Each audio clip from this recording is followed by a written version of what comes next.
Институциите координирани и спремни како никогаш досега за најголемата трагедија што ја памети Македонија, во која животот го загубија 59 млади луѓе.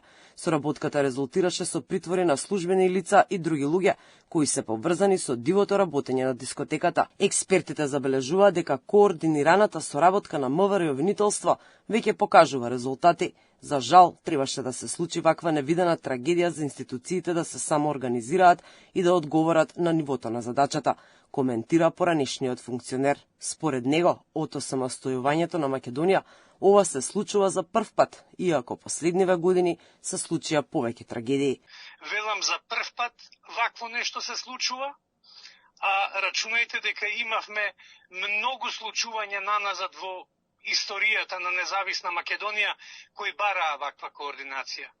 За прв пат се случува надлежните институции меѓу себе да соработуваат онака како што налагаат законите и како што очекуваат граѓаните. На иста линија е и професорот по криминалистика Злате Димовски. Координацијата, соработката и заедничкото делување помеѓу јавното обвинителство и Министерството за внатрешни работи на високо ниво.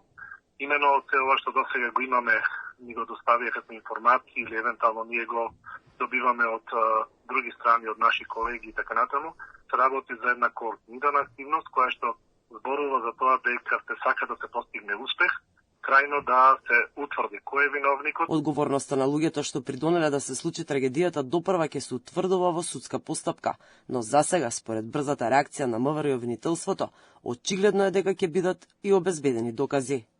Веќе добар дел докази се собрани и дека многу брзо ќе биде заокружен целиот тој целата таа верига на одговорни луѓе по разни институции, по разни основи. Моја претпоставка е дека да, имаат обезбедено докази, доволно докази, иако факт е дека во ситуации кога имаме пожар, кога имаме експлозија и така натаму, многу тешко се обезбедуваат тие докази.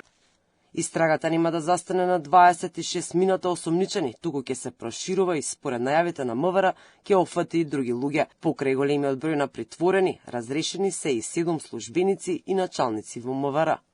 Министерот Тошковски појасни дека во истрагата се вклучени голем број експерти, а се разгледува и обемна документација поврзана со издавањето на дозволата за работа на дискотеката.